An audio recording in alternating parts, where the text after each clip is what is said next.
Luck अलहम्दु या अल्लाह वस्सलातु वस्सलामु अलैका या सय्यदी या रसूल अल्लाह। नाज़रीन मोहतरम, रुकू बरुकू कुरान फहमी के सिलसिले में आज हम बात करेंगे सूरत सजदा के हवाले से। मक्किया सूरत है और कुरान मुक़द्दस में 32वें नंबर पर ये मौजूद है। 21वें पारे में 14वें से 16वें रुकू तक ये शामिल है। इसके कुल रुकू 3 हैं और आयात 30 हैं। इस सूरह मुक़द्दसा में नबी करीम सल्लल्लाहु अलैहि वसल्लम ने अपनी कौम को 3 उमूर की तरफ तवज्जो दिलाई है अपने रब के हुक्म से। पहली बात यह कि अल्लाह रब्बुल इज़्ज़त हमारा रब है, वो एक है, वो ला शरीक है, सारी ताकतों कुदरतों का मालिक है। दूसरी बात ये कि जो आयात मैं तुम्हें सुनाता हूँ वो अल्लाह की तरफ से तुम्हारी हिदायत के लिए मुझ पर नाज़िल हुई हैं। और तीसरी बात जो आपने अपनी कौम को पहुँचाई है वो ये कि मौत के बाद तुम्हें एक बार फिर जिंदा किया जाएगा और एक एक बात का वहाँ पर हिसाब देना होगा। तो इन 3 उमूर को सामने रखते हुए तुम गौर व फिक्र क्यों नहीं करते और बातिल को छोड़कर हक की तरफ क्यों नहीं आते। नाज़रीन मोहतरम, रुकू बरुकू खुलासा पेश करने से पहले आपसे ये तो पूछना बनता है कि क्या आपने अभी तक हमारा चैनल सब्सक्राइब कर लिया है या नहीं किया। यहाँ पर ये बात याद रखिए कि हमारा चैनल मोनेटाइज नहीं है और हमने मोनेटाइज करना भी नहीं है। हमारा मकसद इस चैनल के ज़रिए पैसा कमाना हरगिज़ नहीं है। अल्लाह रब्बुल इज़्ज़त के फजल से दीन का काम इखलास के साथ और अल्लाह की रज़ा के लिए किया जाता है। किसी माली मनफ़ियत के नुक्ते नज़र से हम ये काम नहीं कर रहे। आपसे जब हम कहते हैं कि चैनल को सब्सक्राइब कीजिए तो उसकी वजह फ़कत ये होती है कि कुरान का पैगाम, हदीस का पैगाम, इस्लाम का नूर वो आप तक पहुंचता रहे बाकायदगी के साथ।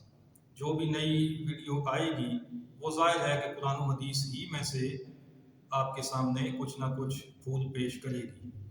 तो इसलिए आपसे बार बार हम ये तकाज़ा करते हैं कि चैनल को सब्सक्राइब भी कीजिए और इसकी वीडियोस को ख़ुद भी देखा कीजिए, अपने अहबाब को भी इसकी तरफ राग़िब कीजिए और वीडियोस को देखने के बाद उन पर अपने तअस्सुरात भी कमेंट्स की शक्ल में दिया कीजिए ताकि हम इस काम को मज़ीद बेहतर से बेहतर अंदाज में सरअंजाम दे सकें। आइए सूरत सजदा के पहले रुकू का खुलासा देखते हैं। ये 21वें पारे का 14वां रुकू है। इसमें यह बताया गया कि कुरान मुक़द्दस अल्लाह ने उतारा ताकि ऐ महबूब तुम कौम को डराओ और इस उम्मीद पर कि वो राह पाएं। अल्लाह ने आसमान ज़मीन और जो कुछ उनके दरमियान है 6 दिन में ये सब कुछ बनाया। सुम्मा इस्तवा अलल अर्श, फिर उसने अर्श पर इस्तिवा फरमाया। ये आय मुक़द्दसा कुरान मुक़द्दस में मुतअद्दिद मकामात पर है और पीछे कई जगह पर हम इसकी वजाहत आपकी खिदमत में पेश कर चुके हैं कि नजदियों ने, वहाबियों, देवबंदियों ने इसका तर्जुमा करते हुए अल्लाह रब्बुल इज़्ज़त के लिए जिस्म माना है जो कि कुफ्र है। अल्लाह ताला उनकी बदमज़हबी से उम्मत मुस्लिमा को महफूज फरमाए। सय्यदी आला हज़रत रहमतुल्लाह अलैह ने लफ्ज़ इस्तिवा का तर्जुमा नहीं किया इसलिए कि ये मुतशाबिहात में से है, इसको ऐसे ही रहने दिया है और आपने लिखा कि फिर उसने अर्श पर इस्तिवा फरमाया जैसा उसकी शान के लायक है। अल्लाह ताला ही हर काम की तदबीर फरमाता है, हर अयां और निहां का जानने वाला है, इज्जत वाला है, रहमत वाला है। इंसान की पैदाइश की इब्तिदा उसने मिट्टी से की, फिर एक बेकद्र पानी के खुलासे से उसकी नस्ल का सिलसिला आगे चलाया, फिर उसे संवार कर अपनी तरफ की रूह फूंकी, कान, आँखें और दिल उसे अता फरमाए। मौत के बाद जिंदा होने के हवाले से जो मुनकिर लोग हैं उनके मुतालिक महबूब करीम सल्लल्लाहु अलैहि वसल्लम ने महबूब करीम सल्लल्लाहु अलैहि वसल्लम को अल्लाह ताला ने हुक्म फरमाया कि इनसे कहिए कि मौत का फरिश्ता जो तुम पर मुकर्रर है वो तुम्हें वफात देता है, फिर अपने रब की तरफ तुम वापस जाओगे। سورہ سجدہ کا دوسرا رکوع یہ 21ویں پارے کا 15واں رکوع ہے۔ اس میں یہ بتایا گیا کہ قیامت کے دن جب منکرین عذاب اپنی آنکھوں کے سامنے دیکھیں گے تو وہ عرض کریں گے اے ہمارے رب ہمیں یقین آ گیا ہے، ہمیں پھر دنیا میں بھیج تاکہ ہم نیک کام کریں۔ تو رب فرمائے گا کہ میں کفر اختیار کرنے والوں سے جہنم کو بھر دوں گا، اب چکھو بدلہ اس کا کہ تم اس دن کی حاضری بھولے ہوئے تھے۔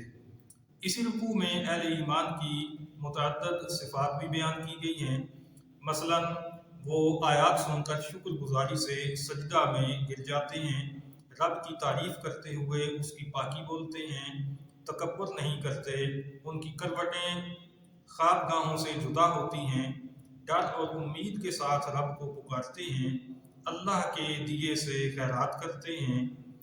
یہ ساری صفات بیان کرنے کے بعد رب تعالیٰ نے ان کے لیے جنت الماوا کا انعام بھی بیان فرمایا ہے، اور فرمایا کہ ان کے کیے کا صلہ، ان کی آنکھوں کی ٹھنڈک ان کے لیے چھپا کر رکھا ہوا ہے۔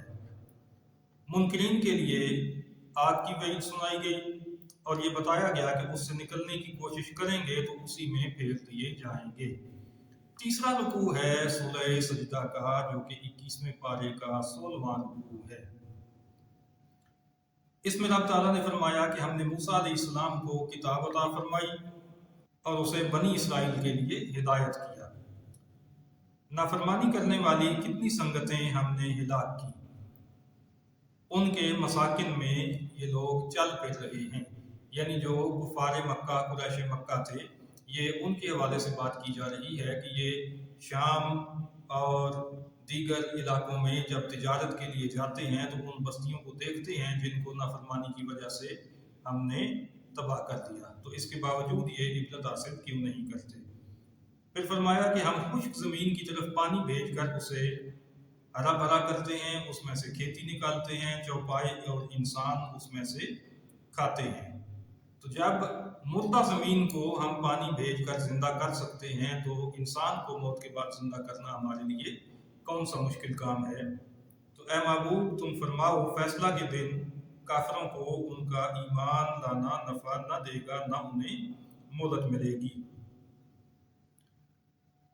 آج لے ان کی پناہ، آج مدد مانگ ان سے۔ امام اہل سنت کا بڑا خوبصورت شعر۔ آج لے ان کی پناہ، آج مدد مانگ ان سے، پھر نہ مانیں گے قیامت میں اگر مان گئے۔ تو ماننے کا وقت اب ہے، قیامت کے دن تو سب اپنی آنکھوں سے دیکھ کر مانیں گے، لیکن اس وقت کا ماننا کام نہیں دے گا۔ ناظرین محترم، یہ تھی سورۃ السجدہ۔ اس کے تینوں رکوع ہم نے خلاصے کے ساتھ سمجھ لیے۔ اللہ پاک ہمیں عمل کی توفیق عطا فرمائے۔